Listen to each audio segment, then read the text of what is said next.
Project I've been working on for a while is an Air Flow Amplifier that I now need to make conductive.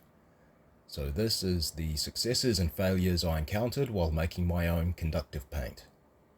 I had two methods I wanted to try. First is the old Mod Podge and graphite I've seen many people have success with, which was going to be my fallback if my own method failed. Given I couldn't find any videos of anyone else trying the method I wanted to try, it seemed like there was a good chance it would fail, since no one else seems to be doing it. Spoiler though, no, it didn't fail. I had better luck with it than the Mod Podge. I figured, what does a conductive paint need? The conductive element, in this case graphite powder, not because it's the best, but it is the cheapest. And if I'm going to fail, then I want to do it for the least dollars spent possible. Second thing the conductive paint needs is a binder. So what's cheaper than not needing to buy a binder at all is using what you've already got on hand. So I turned to ABS plastic, but more on that later. With the Mod Podge, I'd always heard people say 50% Mod Podge, 50% graphite, but they neglect to mention if that's by volume or weight. So I tried both, but failed with both. I suspect that was down to impatience though. Any graphite paint needs to fully dry to reach its maximum level of conductivity. Even if it looks like it's dry, like the Mod Podge did after about an hour, it still had a long way to go. I tested conductivity after 24 hours, but still none. Reading the back of the bottle, it turns out the full curing time for the Mod Podge is 4 weeks. At the point of reading that, I just abandoned Mod Podge altogether. I could have experimented further with higher concentrations of graphite, but yeah, nah. Keeping in mind Mod Podge is water-based, I figured what's going to dry much faster?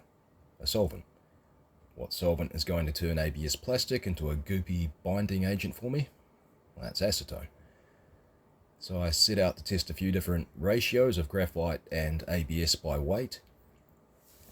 1:1, 50% graphite. 2:1, 66% graphite.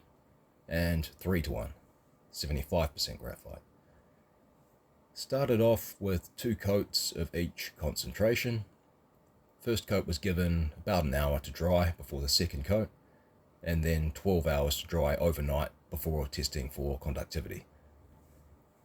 Much like the Mod Podge, the 50-50 concentration showed no conductivity, suggesting my concentrations used with the Mod Podge might have been the issue, in addition to my impatience.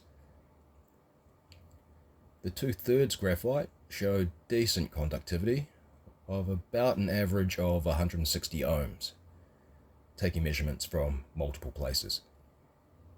And the 3/4 graphite getting about a 100 ohm average. Tried giving them all a quick polish with steel wool and testing again. Maybe a slight improvement, but nothing major.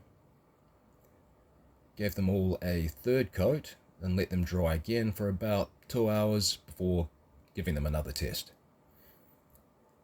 Still nothing on the 50-50 mix, but the 2/3 mix improved a bit, about an average of 100 ohms, while the 3/4 mix improved to about an average of 70 ohms. That should be pretty good for when it comes to electroplating, which is the next step. Started ordering bits and bobs I need to do that, so hopefully in a week or two I will be tackling that next.